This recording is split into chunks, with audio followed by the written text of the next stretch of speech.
Before we get started with this episode, I have a few requests. Download the Talk Music Talk app. It is free for iPhone and Android, wherever you get your apps, or you can subscribe on iTunes or Google Play. Once you do, just leave a rating and or review in the store to help spread the word about the podcast. Second, share this episode on social media if you enjoy it. Facebook, Twitter, however you like to do it. It will help spread the word about the podcast. And finally, I am in the process of acquiring advertisers and sponsors, and I need your help. Just take a quick survey on my website at talkmusictalk.com/survey. Should take you 30 seconds or less, and it would be greatly appreciated. And now for today's show. Hello there. Welcome to another episode of Talk Music Talk with Boyce. I am Boyce. I'm your podcasting host, and this is episode 115 of Talk Music Talk. Talk Music Talk is a weekly music interview podcast where I have long-form conversations with people who are connected to music in some way, music therapists, music journalists, musicians, singers, songwriters from all different genres and backgrounds. And on episode 115, I had the wonderful pleasure of speaking to journalist Brian Seibert. Excellent conversation. I'm just going to say that right off the bat. Brian is a dance critic and features writer for the New York Times, and he is the author of a book that just came out on paperback late last year entitled What the Eye Hears, subtitled A History of Tap Dancing. This is one of the best books I have read in a long time. Whether you are a music lover or a dance lover or just someone who enjoys delving into the history of a topic that they are unfamiliar with, great talk, great book. In this discussion, this conversation, we talk about tap. We talk about its roots. We talk about the milestones, the ups, the downs, the stars of it, racism, the lack of prominent women. As Brian puts it, the book is a history of America through the history of tap. We also talk about what led to the writing of What the Eye Hears. You get the behind the scenes details on the writing of the book, the nuts and bolts. We also talk about Brian's background, his personal history with tap, and also dance in general. Again, a wonderful conversation with a talented writer. And let me tell you, this is not a dry textbook full of just dry, boring, dusty details. This really is an exciting history full of real life characters. And Brian's writing just makes them leap off the page because they're just so fully defined. Great conversation, great book. You're going to enjoy it. Both the book and the conversation. Here it is, without further ado, my conversation with Brian Seibert on Talk Music Talk. Enjoy. When did you first hear about tap or learn about it? Well, this is like one of those memories that I'm not sure is a real memory. Mm-hmm. It's just what my parents have told me. But I was 6 years old. I grew up in suburb of Los Angeles, and like all my friends, I was doing soccer on the weekends, and apparently I was very bad at it. Okay. Like kicking it at the wrong goal, swinging and missing, that kind of stuff. And my mom had the idea of putting me into dance class to improve my coordination. Okay. My sister was already in dance class. She's 3 years younger than I am. And I went to dance class, and I liked it better, and I stuck with that, and didn't play soccer anymore. Okay. And it was one of these like suburban dance studios where they have tap, ballet, and something else. Usually they call it jazz. Okay. And we can get into what that is if you want to. And that was just like a thing I did among many other things. Basically until I went to college. Yeah. I was still taking dance class. Okay. Do you remember you immediately took to tap? Yeah, I guess so. Maybe in the context of this side of writing a big book on it, I could say that it was never my favorite. Okay. And especially as I got older, the focus of the studio was more on what they call jazz. Okay. Which was, it's really like Broadway dance, or it was LA, so it's really like music video dancing. Okay. This is in the late 80s, early 90s. And that's what they did mostly. And by the time I was, like 10 or 11, I was taking adult classes with professionals who were in these music videos. And that was the focus of the studio. So that was that was the thing I did the most. Okay. And then I was also taking a ballet class and also taking a tap class, and I enjoyed those and performed them at the recitals, but it wasn't my favorite thing. Okay. Was the ballet more your favorite thing? Or? No, the jazz, I would say. Yeah. Okay. Yeah. The ballet always felt like a vegetables or something, a training thing. My appreciation for ballet and really my exposure to it, because my parents put me in dance class, but they never took me to see anything. Okay. So I really was quite ignorant of the wider world of dance until I became an adult and eventually a dance critic. So when you were studying, were you like finding anything on your own with the instructors, like saying, you should watch this movie, videos? Not really. It was not historically minded. Okay. The things I was exposed to are the things I was exposed to haphazardly. You turn on the TV and you see Fred Astaire, Gene Kelly.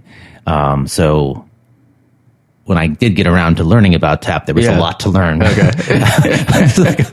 The big pool of ignorance to fill. In terms of exposure, it was, I should say that the thing that, to go back to the previous question, the thing I was most excited about and the reason I became a dancer, apart from this soccer story, was maybe 3 or 4 years later when Michael Jackson got big. Okay. And this is like the Thriller time, the Billie Jean on the Motown 25.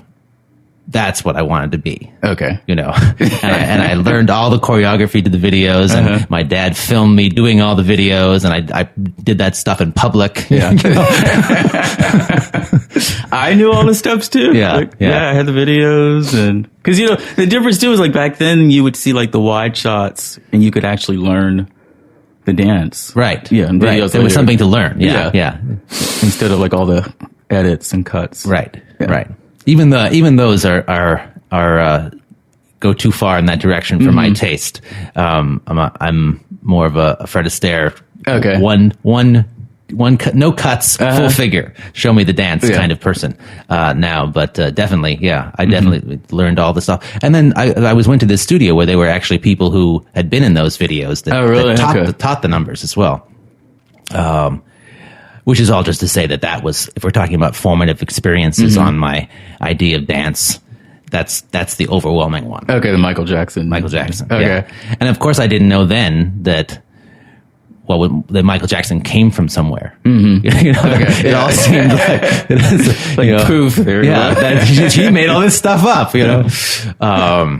that actually had something to do with a whole history of vernacular dance in the United States, which goes back to tap, and it's all braided together. And how did you start to get into the history of tap and dance? Yeah, well, that's a long time later. After going to college, and I went and taught in China for a couple of years, just trying to figure out what I wanted to do as a young adult, and then I came back to New York for grad school at Columbia to get a master's in writing, in nonfiction writing, or literary nonfiction, or creative nonfiction, or whatever term you want to use. And I was looking for something to write about, and I'd been traveling a lot. So a lot what I was initially writing about were these travel essays, kind of thought pieces about what I'd experienced in India or whatever. And at one point, I'd written an essay about the tourism industry around the genocide in Cambodia. Okay. Because I'd been there. And I'd written the essay, and I was in a office hours with a professor talking about this essay. And at the end, I looked at my watch or whatever timepiece I was using back then, and said I have to go, because I had gotten back into tap class. Okay. When I came back to New York, I picked it up again, and I said I had to go to tap class. And suddenly my professor perked up. She's suddenly interested in that. She didn't want to hear about Cambodian genocide. Yeah. Oh, you're a tap dancer, Brian. And she's, why don't you write about that? So I thought, okay, well, I'll write about that. And I'd been going to this jam session they had on Sundays at a club called Swing 46. Okay. It's the one I talk about at the beginning of the book. And I thought, well, that's fun. That'll be a fun thing to write about. But I need to know a little bit more background in order to write a little essay about this cool thing I go to. So I went to look for the book to help me write the essay, and there was no book. Okay. And then when you're in those kind of programs, that's what you're looking for. Is like, what's the gap? What's the story that hasn't been told? And that was in 2000-ish, 2001 maybe. It took a really long time.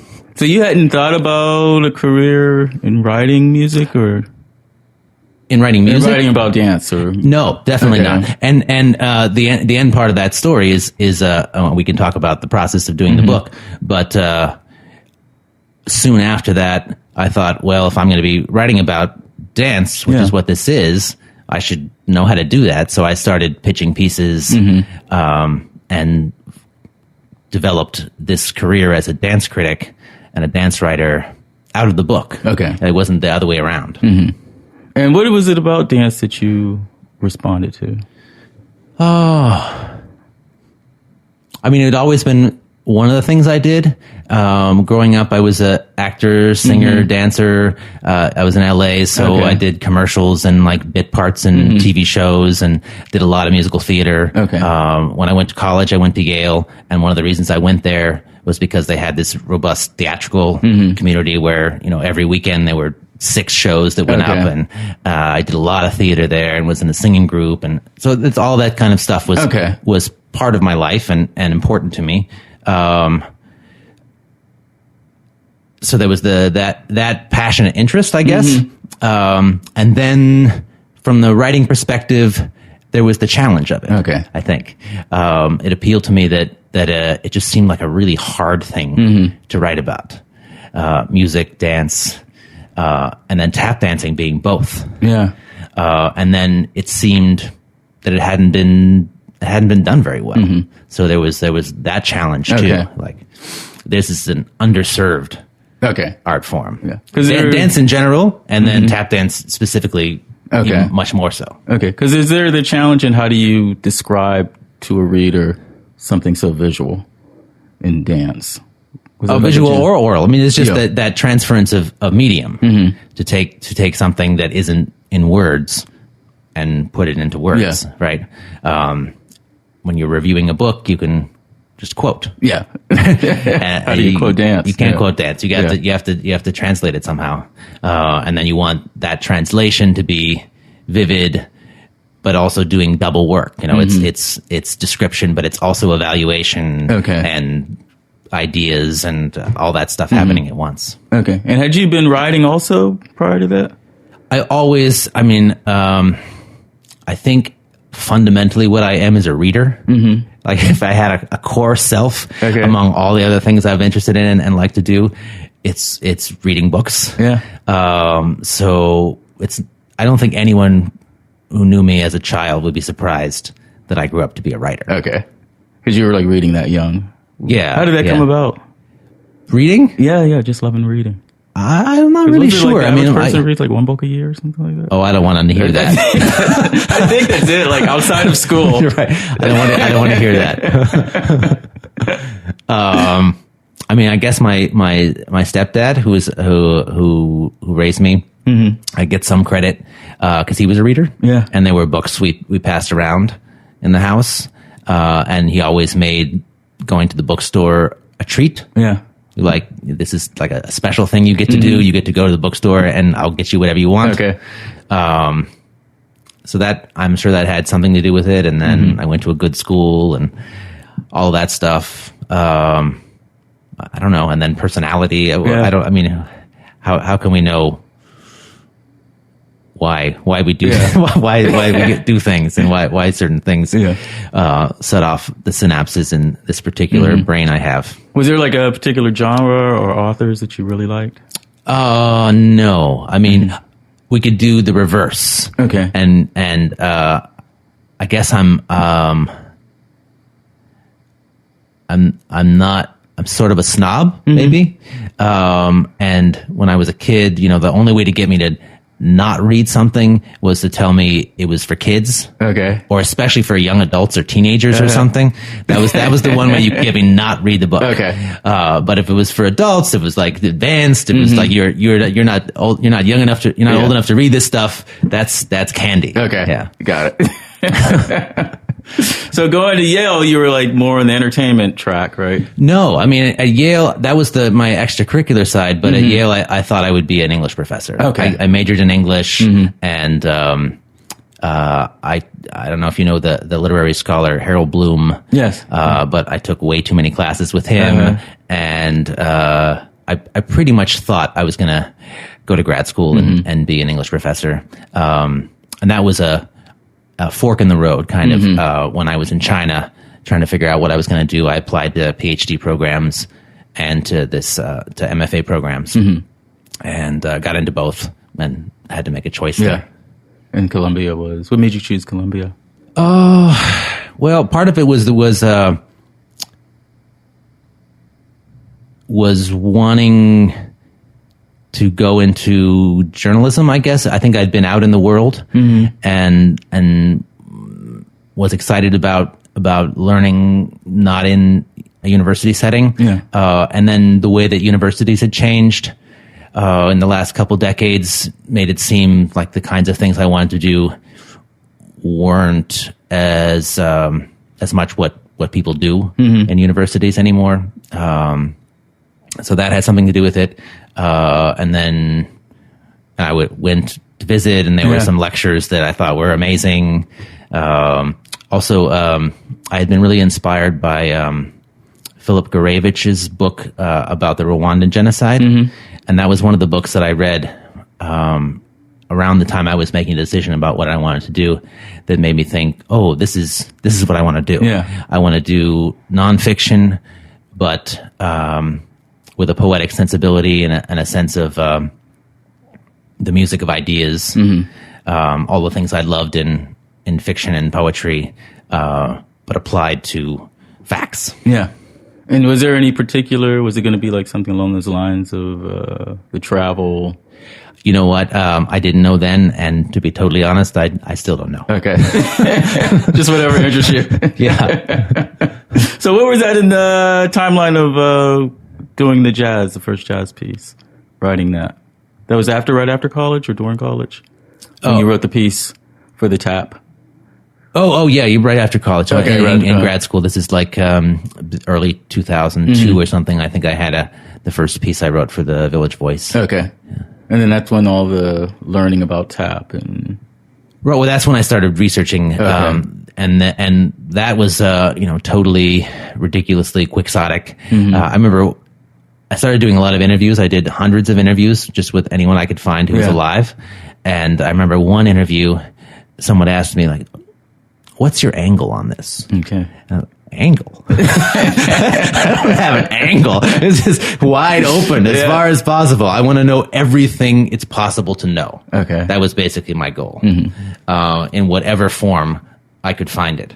And eventually I made that kind of the story of the book in some ways, or one of the tracks, the threads that I'm weaving is what is it? What are the technologies of history, the recording of dance, and how that changes, and that changes the story as you go. So if you're in what can we know about what dance in the 19th century or earlier? Well, there's words, and we have a problem with whose words and what kind of these terms and how imprecise they are, and all of that those kind of problems. And then you get silent film is invented, and well, that's good. Now I can see the thing, but I can't hear it. And the tap, that's a problem. And then you have, recordings, and well, the recording technology is not so good, and now I can't see it. And then finally they figure out how to put the two together, and so forth. Okay. So how long did it take you to discover your angle when you did get that? I don't think I ever had an angle. I mean, it was discovering the story, which was, this constant accrual of just trying to know as much as possible. and then maybe I just fatigue at a certain point and thinking, well, it's time to stop. Yeah. And then the long process of shaping it and finding the order in which to tell the story that's best for the reader. Okay. So I wanted it designed in a way that you were educated as you go along, the way that I was, but in the most efficient form possible. So when you're on page 100, I don't have to explain A, B, and C that it's going to turn into D because I did that 20 pages earlier or 40 pages earlier. Okay. In that way. And then at the same time, I wanted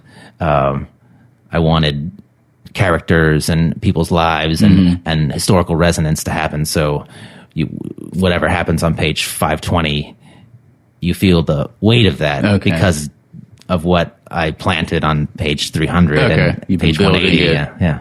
And that gets taken care of in the outline? I never had like a detailed outline. You just have like ideas about where puzzle pieces go. And then there's a lot of moving around the puzzle pieces. When did you officially start writing the book, the idea? I mean, around then. I mean, I was in grad school, so I was already turning in pieces, some of which, sentences. Sentences made it into the book. Okay. And then, it took a long time. And then when I was done, I turned it into my editor, and my editor took me out to a nice lunch and said, cut it in half. Okay.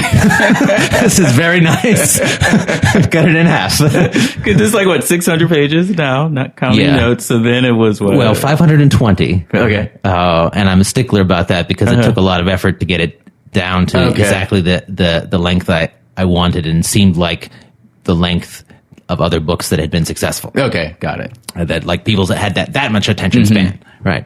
But yeah, it was almost double. Okay. In its first incarnation. And I didn't want to do the kind of cutting you can do where you just, lop off that chapter and that chapter. It was, surgical. Okay.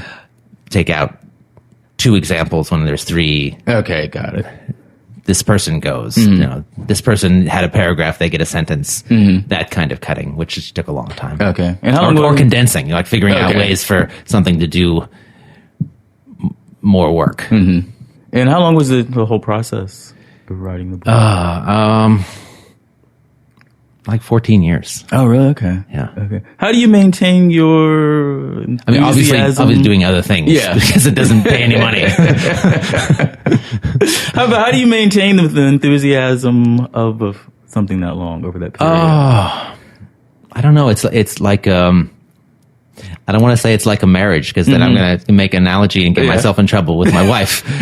Someone else's marriage. Sure, somebody else's marriage. Just a long-term relationship. Yeah. So, things, the enthusiasm waxes and wanes, and sometimes you think it's your fault, and sometimes you think it's the other person's fault, and sometimes you feel like, you're failing the subject, and sometimes you feel that the subject's failing you. And how do you know, who do you want to interview, which direction? How did you decide all that? I mean, you just you learn as you go. And then what was I reading? I remember some journalism book recently, and the guy said that one of the most important questions you can ask in an interview is, who else should I talk to? Okay. I remember asking that question, and you learn a lot that way. And for getting so you sort of have an idea what the technology to sort of drive how TAP evolves, right? I mean, I don't remember when that idea came in, but some of it was actually a response to this other thing I was talking about, which is just my own struggles with truth and history and what we actually can know about the past, and how to convey that to the reader in a way that isn't always maybe, I'm not really sure, but with every sentence, which would be literary death. I would not want to read that, and nobody would want to read that. And the early drafts were a lot of that. Okay. So a way of being assertive about storytelling, at the same time being honest about the empirical reality of what actually remains of the past and how much we can trust what I'm saying about it or what anybody's saying about it, you know. And what are some of the things that surprised you about tap and its history? Gosh, I don't know. I'm not. There's really like too many. I mean, it was a great pleasure. Yeah. To learn these things. I mean, you just get discovering things in archives and you know, meeting people. The oldest guy I met was 96. He had some stories, you know.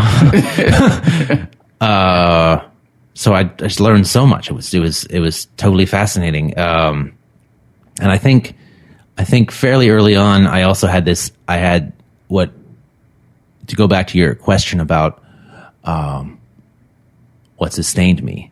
Part of what made me committed to the subject was this sense that through telling the history of tap, I could tell the history of America. Entertainment, but you know, certainly race relations, all that stuff. And you know, I had a good education, but there's a lot I didn't know. Yeah, there's a lot I didn't know. Not teaching all of that stuff. So I wasn't shocked, but I guess by a lot of the racist things. Were you surprised, like from your point of view? I don't know if I was shocked or surprised, but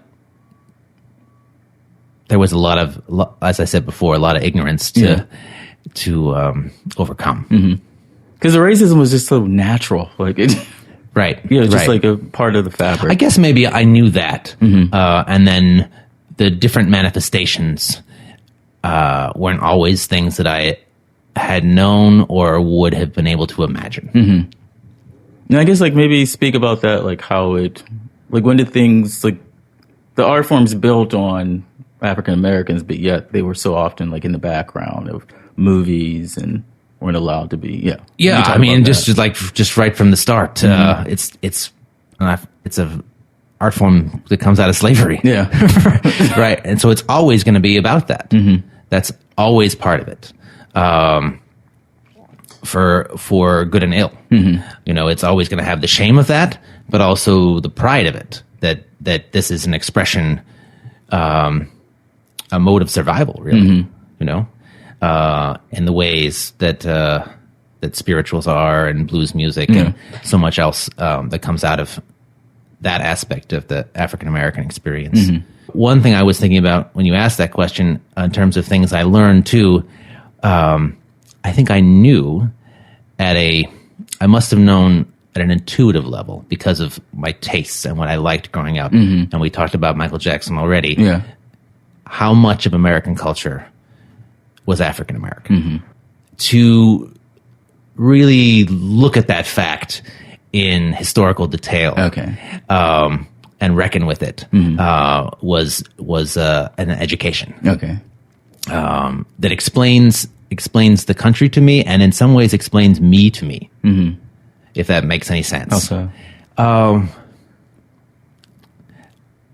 I have to be careful talking about this stuff because you get yourself into minefields. And this was another reason the book took a long time to write about, because when you start to talk about race, you just have to be so careful. Because it's like you being Caucasian. Exactly. It may be perceived. That's right. You know, that's right. Something that you don't mean that way would be perceived in a certain way. That's right. And also there are things that I say that I do mean that I shouldn't say because there are gaps and ignorances and blindnesses in the way I grew up and all that stuff. So you're always afraid of that. Yeah. And I'm afraid of that as I'm answering this question. Like that culture is my culture. Yeah. That's what I was raised in. And my tastes, even like as it comes up as a critic, when I am reviewing things that come from Europe, I have a different feeling than things that come from my culture. When I'm watching African American dance, my response to it is different, and I think it's different from the way a European critic responds to African American dance. I'm making generalizations that are dangerous. But to make the point that the stuff that really moves me generally has some kind of African American origin. Okay. In terms of music, in terms of dance. As soon as I said that, I'm thinking of the 10,000 non-examples or contradictions to that. But in a deep way, it's true. And that comes from what you've been exposed to? I guess so. I mean, I think you grow up in this culture. To go back to Michael Jackson or something, that was the formative musical performative experience of my childhood. That's me, right? Like that's identity forming. And where does that come from? It's not acknowledged enough. And that's another thing that I'm up to in the book. It's like making these things that making people aware of these things, and where things come from. But, it's in me. How do you know when you're like, okay, this is how far I can go, to be scared of what to say? Because you're writing a book on history. Right. I don't know. That's like censor yourself too much. I don't think censoring is the right idea. It ends up being more about... Or sensitive. Yeah, being sensitive, subtle, nuanced. It's a question of tone a lot. And then that gets into questions of taste and my sense of aesthetics and what's the kind of writerly voice I want. I'm not a polemicist. I don't particularly, it's not my voice and not really my taste to get angry on the page. My idea of literary quality has something to do with understatement and a kind of those are the facts. Yeah. I know how I feel about those things, and I have a sense of how you, as a reader, is probably going to feel about it, but I'm going to let you deal with that yourself. Is that kind of what you were getting at? Yeah. Which you did well, because you don't have to explain it or over-explain it what it is. Yeah, I think that diminishes the power of it, actually. And you have a respect for the reader's intelligence and moral sense that this is what happened. Yeah. Okay. You see why that's a problem, right? It's like, even though you know these things, and we've been seeing like, okay, stuff would be said like in the New York Times, like, right? Totally racist stuff, and it was just like, right. It's just not racist, I guess, or not seen as racist by the people saying it. Well, not seen as a problem, right? Yeah. And I guess speak to like some of the pioneers, some of the people who the history of tap or highlights. Oh boy. Generally, when I get a big general question like that, my mind just goes. Okay, but I gotta make it more specific. Some of your favorites, there. Yeah, is that better? It's a little better. I mean, there were like hundreds of characters in the book. Okay, but as a journalist, how would you ask that question? How would I ask that question? Yes. Yeah, I'd probably ask it in the same damn way. Let the person fight it out. That's right. I know we just you go back, to the beginnings. That I get way into this guy Master Juba, who's kind of the first tap dancer that you can flesh out as a person. Yeah. He was an African American, which made him rare. In mid 19th century, he was doing in minstrel shows, which gets into all the totally weird mirror game stuff of white people pretending to be black people, pretending to be white people, all that stuff. Yeah. And then black people would do it too. Right. Yeah. Yeah. Which is, right at the core of American culture into the present, all that stuff. But because he was somewhat famous, Charles Dickens, who was the most famous writer in English at that point, walked into a bar where he was dancing and wrote about him. So he became famous enough that other people wrote about him. So there's something of we don't know almost nothing about him as a person, but there's a record about his dancing. Okay. So I can get into that at least. And then, there's little things you can piece together about other people, but then it mostly becomes who got filmed. And when you get into, the 20th century, you get figures like Bill Robinson, of course, Fred Astaire and the famous people, and then lots of not famous people. Yeah. And because I guess tap always gets boiled down to, Fred Astaire, Bill Robinson. There's like only a few, but then you read this book and it's like there's so many people. Yeah. It was it used to be at the center of American popular culture, so there was a lot going on, especially in the 20s and 30s. It's like even more fertile than jazz. And if you go to your bookstore, there's a shelf of books about those people. Yeah, and not much about their dance counterparts who were on the same shows. Yeah, and then it waned in after World War II, basically. There's a lot of things in the culture changed. Vaudeville died. TV came in, which had a lot to do with theaters closing, places where tap dancers worked. Taste changed on Broadway. Ballet came in over tap, and Hollywood musical went in a different direction and eventually kind of dried up. Jazz changed with bebop and becoming more of a listening music. Rock and roll came in. Lots of other things. Yeah. People moving to the suburbs, white flight. There's there's many reasons. That were almost all of them were bad for tap. Okay. And it kind of went underground for a long time. Was this in just like not hip? Well, that's true too. Another reason is it's sort of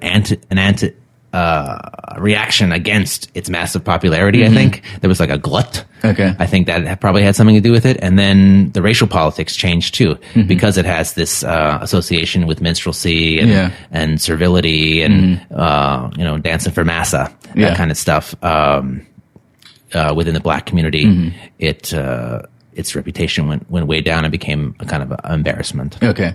And when did it come back, and what brought it back? Well, it never went away in the sense that there were always these people who they were master artists, right? And they got other jobs, but they kept dancing, on Monday nights when a bar guy would let them dance and that kind of thing for a long time. Or this show would show up, or the Newport Jazz Festival would allow them to come on 1 year, and they think, oh, it's coming back, and it didn't come back. Yeah.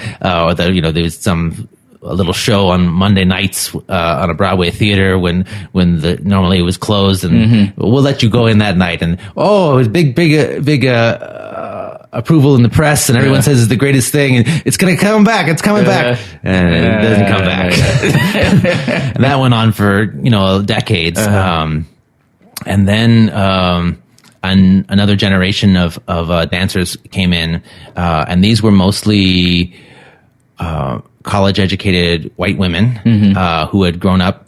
Many of them had grown up, taking tap classes, and then they went to college. And in college, you do modern dance because there was no tap dance in college. Okay. So they became modern dancers, and then they got excited about the tap dancing and wanting to bring that back, but bring it into a different format, a different venues, all of these kind of concert dance venues that had been established for modern dance with government grants and nonprofit and just a different world, because the commercial world for tap wasn't there anymore. Okay. And so that's what they did, and they brought a lot of the old masters out of retirement and learned from them and had them performing again, and it came back in that way. What period would that have been? This is the 70s, 80s. Gregory Hines became a big movie star, but that had a lot to do with it getting more mass attention again. Okay. And then Savion Glover after him. And it's it's still a thriving subculture. It's not anywhere near where it used to be in terms of public attention, public notoriety. Notoriety is not the right word, but and I don't think it gets nearly the respect it gets, or the institutional support, the money. Okay. But why do you think that is? Oh, lots of reasons. I mean, the whole history in some ways, that it used to be the popular commercial form, has something to do with it. Prejudice against dance, prejudice, its racial dynamics. I think people don't think of it as an art form. They think of it as an amateur thing. People don't think of it as music. Okay. I mean, there are people who don't think of drumming as music. And if you don't think of drumming as music, you're not going to take the next step to tap dancing. And it's never attracted the big money people or the organizational minded people. There's no tap at Lincoln Center like there's jazz at Lincoln Center, or a school of American tap like there's a school of American ballet. Yeah. It just hasn't happened. Is some of it a part of that? It's probably like one of the dances where it looks like anybody could do it. Sure. I mean, that's definitely part of it. And part of the aesthetic even is to make it look as easy as possible. So that probably, even though that's not true. Right. So that probably doesn't help in terms of garnering respect. And then there's also kind of like technical stuff that happens because it fell out of favor. You need things for tap dancing. Like you need a wood floor. That's part of the instrument. Yeah. And if you're going to do it in any sort of amplification, you need a sound engineer who knows what he's doing. And often when tap is presented, even on television programs or something like that, that stuff is there's nobody paying attention to that stuff, so it doesn't register. Okay. So what was that? Yeah. Well, yes, because there was nobody presenting it in the way that it needs to be presented, or just in terms of getting people hired. The people don't want you to mess up their floors, or even where they can rehearse. Okay. Or if you want to be in a jazz club, well, it's carpeted. So you have to carry equipment. Okay. Right. Yeah. There are because it doesn't have the institutional support, and it's not part of the fabric. Like all of the logistics have to be reinvented every time, or it's on the artist. Okay. Yeah. It just makes it harder. It just makes it harder. It's a handicap. You know what I didn't know about was with the Stereo, like the old movies where they were tap, how they'd have to dub in. Yeah. Talk about that, like how they have to dub in the tapping after the fact. Right. Well, that just became in the movie musicals. You have the sound and the picture, and they're separate, right? So how are you going to marry them? The kind of compromise that came along fairly early in the 30s was to film first and then dub in the taps later, which is kind of crazy. Yeah, you're doing this difficult routine, and then you have to watch yourself with headphones on and in a sound booth and try to get it right again, which allows you to dance on surfaces that you wouldn't be able to have the sound, and it gives you a lot more control over the sound. Okay. It means that the synchronization becomes a problem, or a difficulty, and it also precludes improvisation to a certain extent. And tap has this history, like jazz, of being in one of its manifestations, an improvisational form. And that doesn't show up so much in Hollywood movies. Yeah. And I didn't know that Ginger Rogers didn't dub her own. Yeah, right? Like many people. Okay. A lot of times what you are hearing is not what you're seeing, and that's true in the case of Ginger Rogers, or a lot of other famous actors. They're doing the dancing, but you're hearing somebody else. Okay. And there are even cases, where it's a big line of white guys tapping, and really what you're hearing is a line of black guys in the studio. So in general, weren't allowed in the film. Yeah. Why would you not be doing your own tapping for the dubs? One, because you can't. Okay. I mean, a lot of these people didn't have the technical skills. So it's like, pinch hitting or something. I shouldn't use baseball metaphors because I didn't take that path, and I really know almost nothing about sports. Same here. Yeah. Well, it's good. You won't catch my ignorance then. What was I going to say?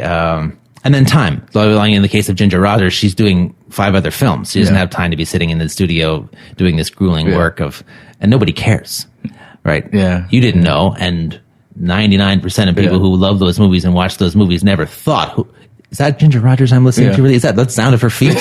You just assume. And even if you heard, no, it's not.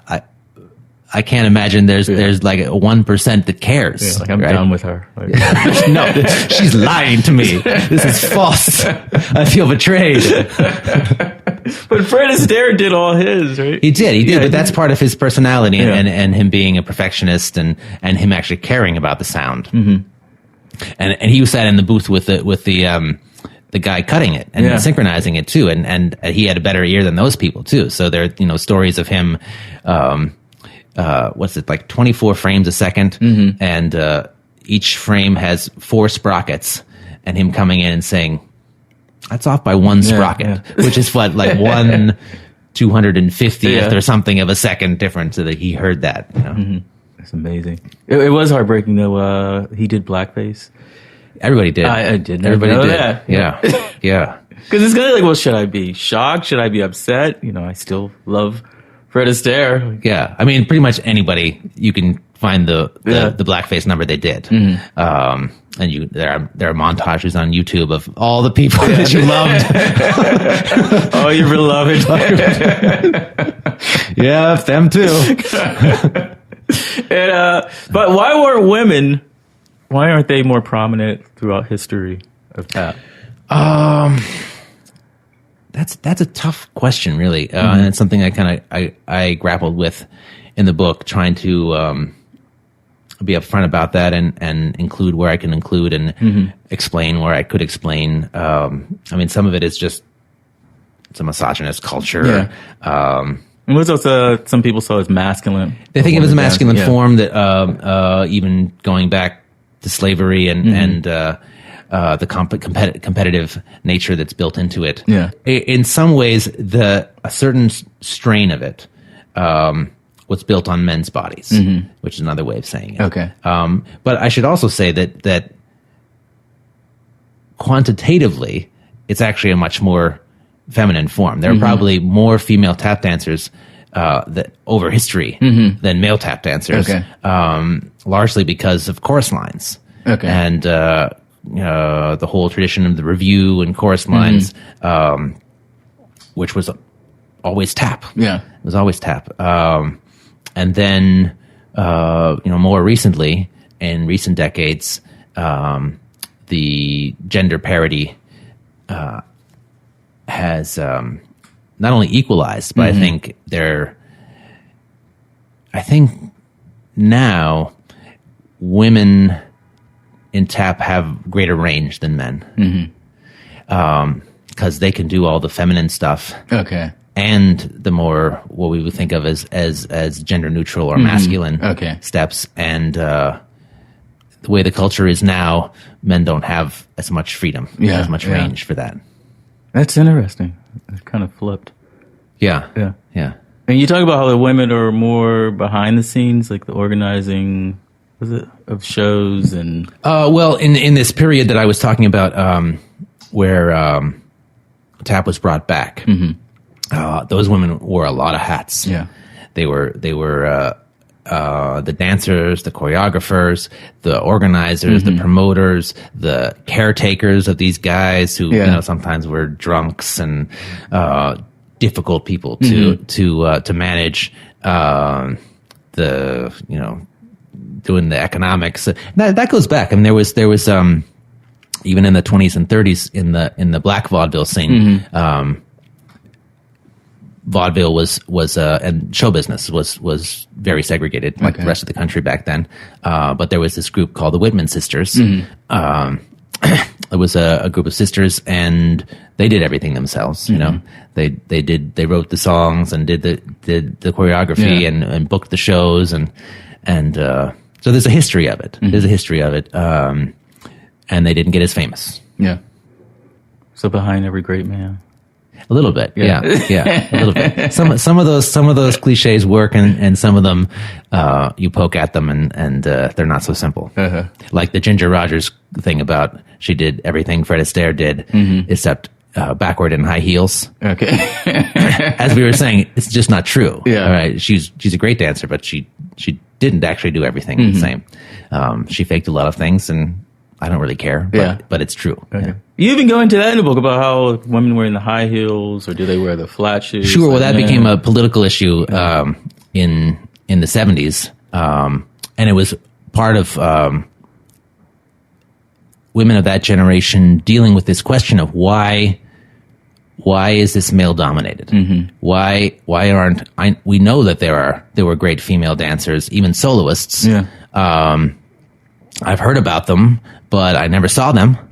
And I had to ask a lot of questions to even learn about them at all. So why is that? What's going on? And one answer they came up with was, well, they were in the high heels, and it's a handicap. You can't get the sound. Okay. You can't get the bass sound out of a little heel that you can out of a full heel. Okay. So maybe that had something to do with it.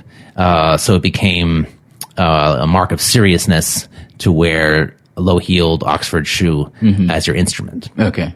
And then that became a kind of feminist thing too. Like we're not gonna wear high heels because men want us to look that way. Yeah. Right. This is about the sound. You're listening to us. And I'm not gonna wear a dress either. You know, that they went along with all of that. And then, another generation after that, as these things happen, say, well, thank you for forging that path, but now I'm going to make my own choices, and I kind of like the heel. I like to look like a lady, and I'm going to do that and do all the steps, right? So there became that reaction to it too. And I guess if what's his name, Peg Leg? Yeah, Peg Leg Bates. Yeah, if he can do that with a peg leg, then sure, a woman should be able to dance and tap in heels. Sure, right? sure. There are actually very, very few who can do it in a way that to me doesn't seem like some kind of compromise orally. Okay. Because with the heel, with the flat, you're getting sound from the entire surface. It's just a bigger sound. Yeah. So it helps with the differentiation of timbre and being able to have one line going in the bass and one more in the treble register. Just one person. You can do that. Depending where you're placing your weight. Exactly. Okay. That's right. Tap has a narrow enough timbral range as it is. Okay. It's not going to be even what a drummer can do. So you want that to be as wide as possible just to give you more room to make your music. Yeah. And if you're in a heel, that's like cut in half. Almost. Right. Yeah. Right. Okay. And are there people now today like to look out for in tap? There's really so many. Generation? I mean, there's the problem is a huge amount of great talent, and people really, it's a very history-minded form, so they're really the people who know the tradition and yet are contemporary and pushing it forward in ways that has never been done before. Okay.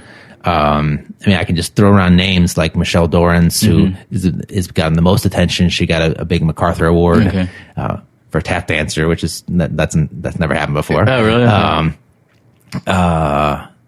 And then, so she's the most famous right now, besides Savian Glover.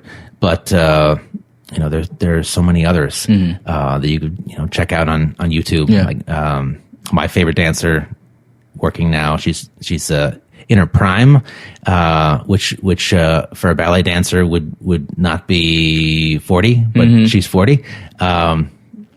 Dormecia Sumbry Edwards, just astonishing dancer.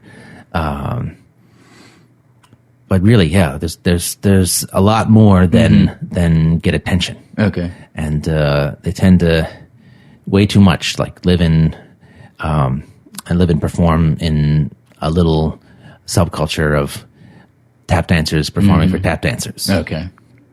They don't get the wide attention that they deserve. Yeah. And for the book, for working on something for 14 years, what did you learn about yourself? Oh, I guess that I could do it, which was in doubt many times. What did I learn about myself?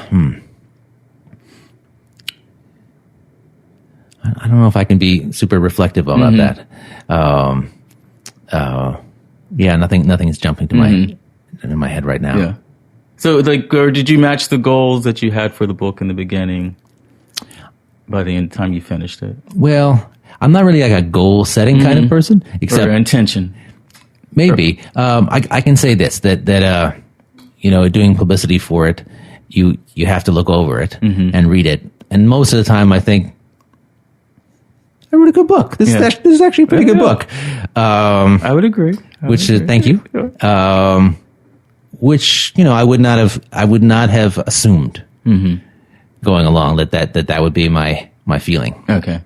So that's a kind of, I'm a critic. I'm I'm most critical of myself. So that's an achievement for me to even be able to look at the thing and not go, oh, God. And as a critic, does it become even more scarier when you release your book and that you could be criticized? I don't know. I don't think so. I think I don't know if it's true for everyone, but I feel like I had maybe a thicker skin or at least like a professional perspective I could retreat to. Okay. And so, yeah, fair point. Yeah. Yeah. I see what you're saying. Yeah. All right. You have any regrets about what you had to leave out? Not really. I think actually, in the later stages, early along, you always just more and more and more. And then in the later stages, every time I read it, I wanted it to be shorter because I think I switched perspectives from the researcher to the reader. Yeah.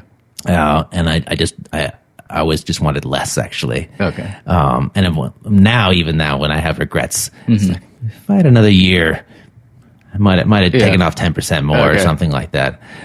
Just to have the things that are most important, not get buried. Well, it's a tight book. Yeah. Yeah, it reads. Yeah.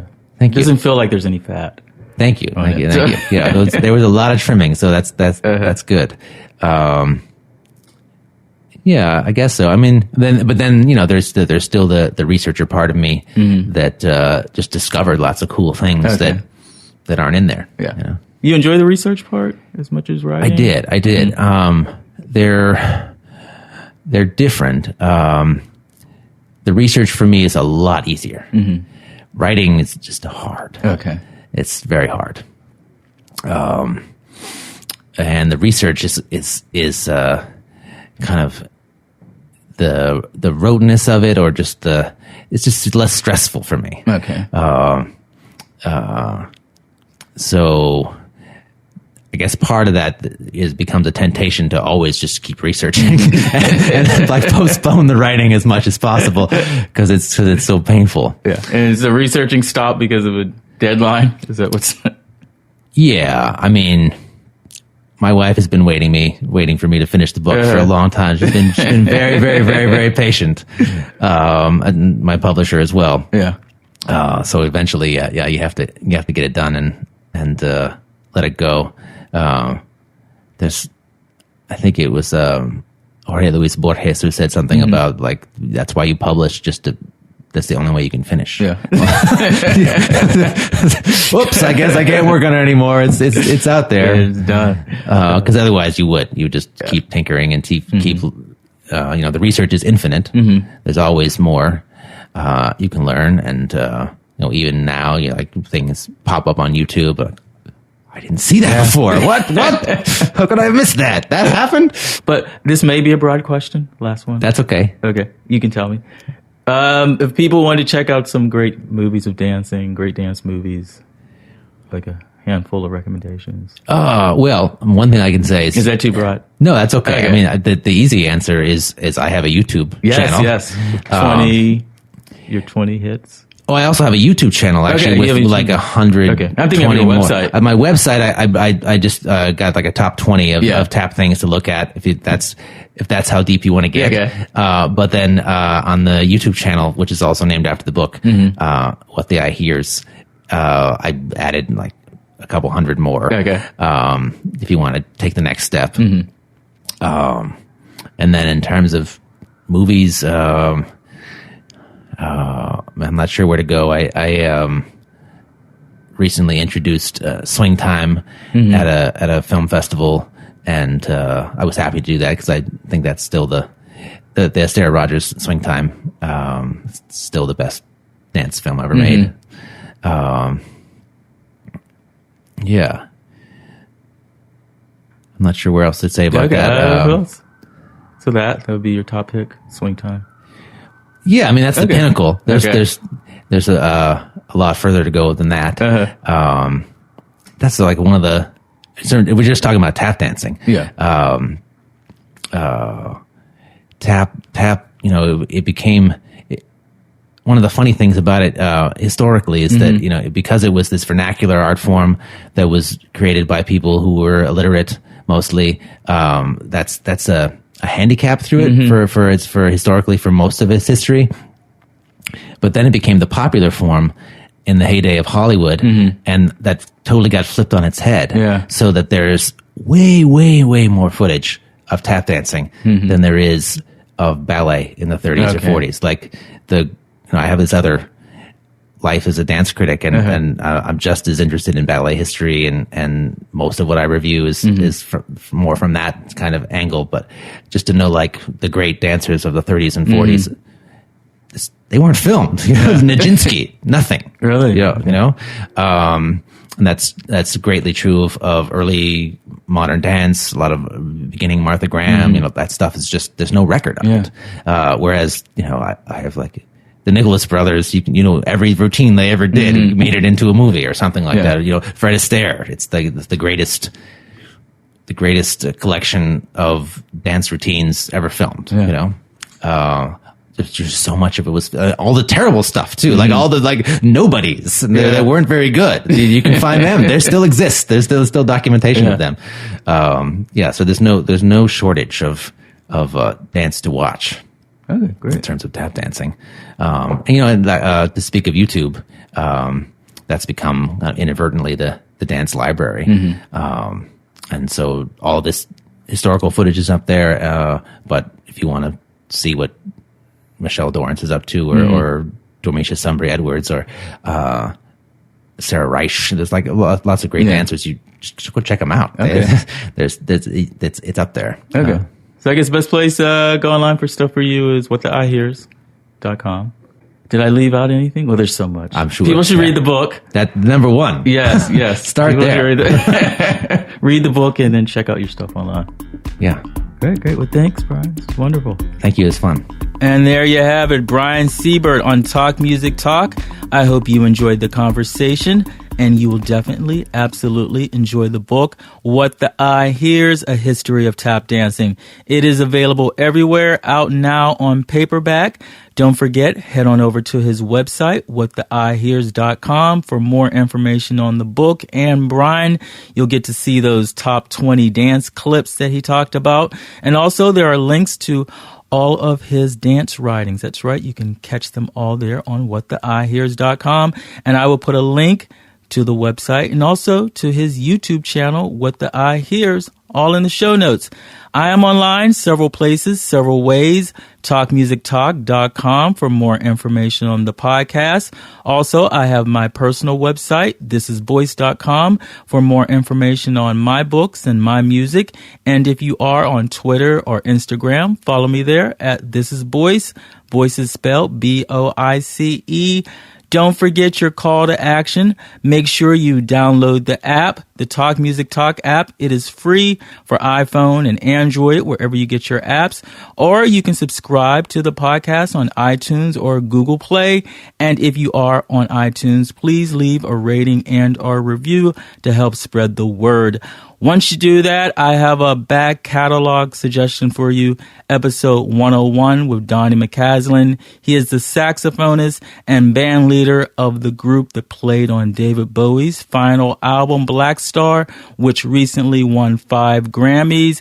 Donnie had the opportunity to accept one of the awards off air on the Grammys. In our conversation, we talk about working with Bowie and his own career. So I just want to say congrats to Donnie for being a part of such a wonderful album, and it was a pleasure to talk to him. Thank you so much for listening. Till next time, and there will be a next time. This one's for you, Liz.